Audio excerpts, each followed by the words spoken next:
اور ایک حدیث میں ہے کہ جس گھر میں تصویر ہوگی اس گھر میں اللہ کی رحمت کے فرشتے نہیں آئیں گے۔ اگر آپ یوٹیوب پہ جا کے سرچ کریں تو بہت سے لوگ آپ کو کافی مل جائیں گے جنہوں نے اپنے جسموں پہ ٹیٹوز بنائے ہوئے ہیں اور وہ مکہ اور مدینہ میں حج اور عمرہ کر رہے ہیں، تو ان کے جسموں پہ وہ تصویریں بنی ہوئی ہیں۔ اگر آپ اس حدیث کو دیکھیں تو آپ کو سمجھ لگ جائے گی کہ ہماری دعائیں کیوں نہیں قبول ہوتی۔ جب اللہ کی رحمت کے فرشتے ہی نہیں آئیں گے تو ہماری دعائیں بھی کیسے قبول ہوں گی؟ تو جو کنیکشن ہے وہی ٹوٹا ہوا ہے، تو وہ کیسے ہماری دعائیں جو ہے نا وہ قبول ہوں گی؟ تو اب یہ چیز بنی کہ اللہ نے یعنی اللہ جو ہے نا وہ محمد صلی اللہ علیہ وسلم سے بہت زیادہ خوش ہوا، اور شرک کے بارے میں اللہ نے ارشاد فرمایا ہوا ہے، قرآن میں جگہ جگہ ارشاد فرمایا ہوا ہے، اور سورہ لقمان میں اللہ نے ارشاد فرمایا کہ شرک تو سب سے بڑا ظلم ہے، ان الشرک لظلم عظیم۔ اور ایک قرآن میں اور جگہ اللہ نے ارشاد فرمایا کہ جو شرک کرتا ہے وہ جس نے شرک کیا اس نے گویا اپنی جان پہ ظلم کیا۔ تو اگر ہم اینڈ آف ٹائم سے ریلیٹڈ احادیث پڑھیں تو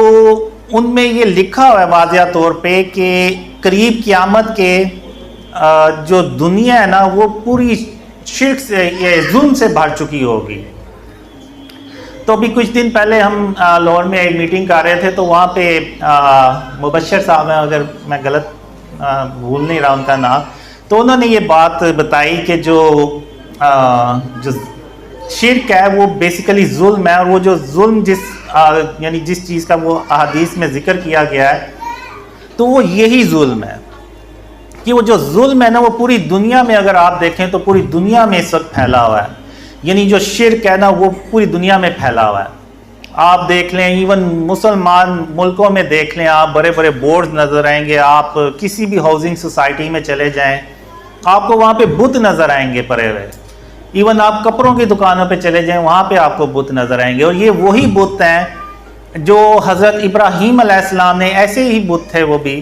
جو حضرت ابراہیم علیہ السلام نے توڑے، جو محمد صلی اللہ علیہ وسلم نے فتح مکہ پہ توڑے۔ تو وہ بس شکلوں میں فرق ہے، سائز میں فرق ہے، یا میٹیریل کا فرق ہوگا،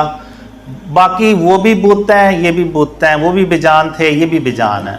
تو آج ہم نے یہ جو شرک ہے نا یہ پوری دنیا میں پھیلایا ہوا ہے، اور یہ پوری دنیا جو ہے نا اس وقت شرک سے ظلم سے بھری ہوئی ہے، اور ہم یہ سمجھتے تھے کہ شاید وہ جو ظلم ہے وہ انسانوں پہ ہوگا یا بچوں پہ یا اس طرح سے کچھ ہوگا، لیکن بیسیکلی جو وہ شرک ہے نا وہ ظلم ہے، وہ پوری دنیا میں پھیلا ہوا ہے۔ اب حضرت محمد صلی اللہ علیہ وسلم کے بعد یہاں پہ میں چار جو مجھے اللہ نے خوابوں میں دکھایا، جو چار بڑے